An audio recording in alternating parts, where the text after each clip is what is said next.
আসসালামু আলাইকুম, শুভ বিকেল। প্রিয় দর্শক, আমি এই মুহূর্তে দাঁড়িয়ে আছি আমাদের নোয়াখালীতে, যেটাকে নোয়াখালীর ভাষা বলে দাড়িহাতা বা হোগলা বন। এই ছোটোবেলাতে আমরা এই দাড়ি পাতার বাগান থেকে যথেষ্ট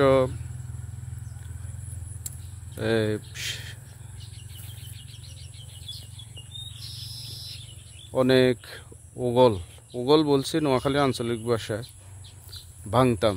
সকালে সে ভোরে কার আগে কে প্রতিযোগিতায় নামতো, কে কতটুক ভাঙতে পারে।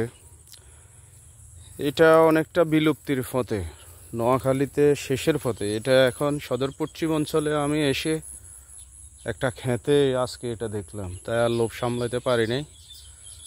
আসলে একটু নেয়া ঐতিহ্যর সাথে সংস্কৃতির একটা অংশ হলো এই হোগলা বন বা দাড়ি পাতার বন।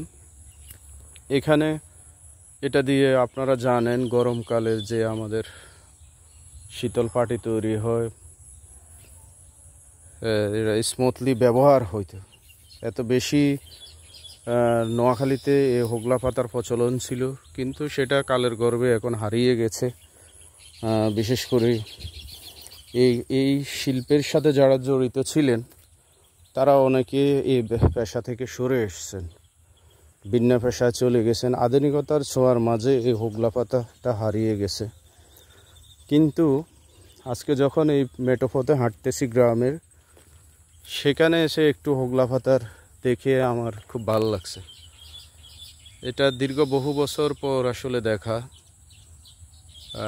এই দাড়ি পাতা দিয়ে বিছনা হয়, চাটাই, বিশেষ করে আমরা একরকম রশি তৈরি হইতে দেখেছি।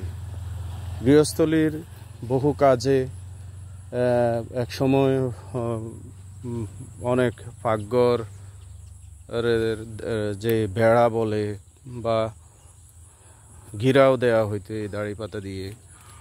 গৃহস্থলীর অনেক কাজেই আসলে দাড়ি পাতার প্রচলন ছিল, ব্যবহার ছিল, যেটা এখন আর হচ্ছে না। কারণ এখন মানুষ এত আধুনিক হয়ে গেছে, দারিদ্র্য সীমার নিচ থেকে মানুষ বেরিয়ে এসছেন। আধুনিকতার ছোঁয়ার কারণে এই হোগলা বন হারিয়ে গেছে। কিন্তু এখানে এসে দেখলাম এই হারিয়ে যাওয়ার ঐতিহ্যের সেই হোগলা বন বা দাড়ি পাতার বন এটা এখনও আছে, যেটা আমার কাছে অনেক ভালো লেগেছে। তাই একটু ভিডিও ধারণ করে আপনাদেরকে দেখানোর জন্য। বিশাল একটি এখানে হোগলা বাগান, এটা অপোজিট সাইডেও আছে, এখানেও আছে। তো সবাই ভালো থাকবেন, সুস্থ থাকবেন।